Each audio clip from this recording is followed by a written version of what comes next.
Oh yay! Howdy everybody! It's bedtime. It's super duper late. It is it's 1:08. That's way past my bedtime.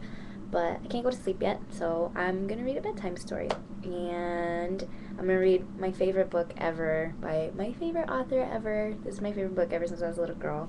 It's called Yertle the Turtle by Dr. Seuss. Oh my god, I love it. This is my favorite book ever. This is the first installment of what I would like to call The Use of Seuss Gives Me Juice. Because it all rhymes and Dr. Seuss rhymes. Okay, anyways, The Use of Seuss Gives Me Juice. This is the first book. This book has a really, really incredible message. A lot of his books do. So, hence my title. And there we go, Yertle the Turtle. And other stories. We'll read the other stories later. Tonight we're reading Yertle the Turtle. It's bedtime, yay! Okay. On the faraway island of Solemn-Sond, Yertle the Turtle was king of the pond. A nice little pond. It was clean, it was neat. The water was warm. There was plenty to eat. The turtles had everything turtles might need, and they were all happy, quite happy indeed. They were, until Yertle, the king of them all, decided the kingdom he ruled was too small. I'm ruler, said Yertle, of all that I see, but I don't see enough. That's the trouble with me. With this stone for a throne, I look down on my pond, but I cannot look down on the places beyond.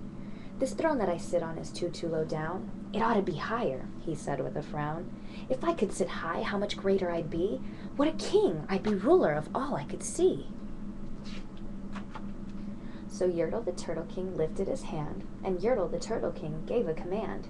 He ordered 9 turtles to swim to his throne, and using these turtles, he built a new throne. He made each turtle stand on another one's back, and he piled them up in a 9-turtle stack. And then Yertle climbed up. He sat down on the pile. What a wonderful view! He could see most a mile. All mine, Yertle cried. Oh, the things I now rule. I'm king of a cow, and I'm king of a mule. I'm king of a house, and what's more beyond that, I'm king of a blueberry bush and a cat. I'm Yertle the Turtle, oh marvelous me, for I am the ruler of all that I see. And all through the morning he sat there up high, saying over and over, a great king am I, until long about noon, then he heard a faint sigh. What's that? Snapped the king, and he looked down the stack, and he saw at the bottom a turtle named Mac. Just a part of his throne, and this plain little turtle looked up, and he said, Beg your pardon, King Yertle, I've pain in my back and my shoulders and knees. How long must we stand here, your majesty, please? Silence! The king of the turtles barked back. I'm king, and you're only a turtle named Mac. You stay in your place while I sit here and rule. I'm king of a cow, and I'm king of a mule. I'm king of a house and a bush and a cat. But that isn't all. I'll do better than that. My throne shall be higher, his royal voice thundered. So pile up more turtles. I want about 200. Turtles, more turtles, he bellowed and brayed. And the turtles way down in the pond were afraid. They trembled, they shook, but they came, they obeyed. From all over the pond they came swimming by dozens, whole families of turtles with uncles and cousins. And all of them stepped on the head of poor Mac. One after another, they climbed up the stack. Then Yertle the Turtle was perched up so high he could see 40 miles from his throne in the sky. Hooray! Shouted Yertle. I'm king of the trees, I'm king of the birds, and I'm king of the bees. I'm king of the butterflies, king of the air. Ah me, what a throne, what a wonderful chair. I'm Yertle the Turtle, oh marvelous me, for I am the ruler of all that I see. Then again from below in the great heavy stack came a groan from that plain little turtle named Mac. Your Majesty, please, I don't like to complain, but down here below we are feeling great pain. I know up on top you are seeing great sights, but down at the bottom we too should have rights.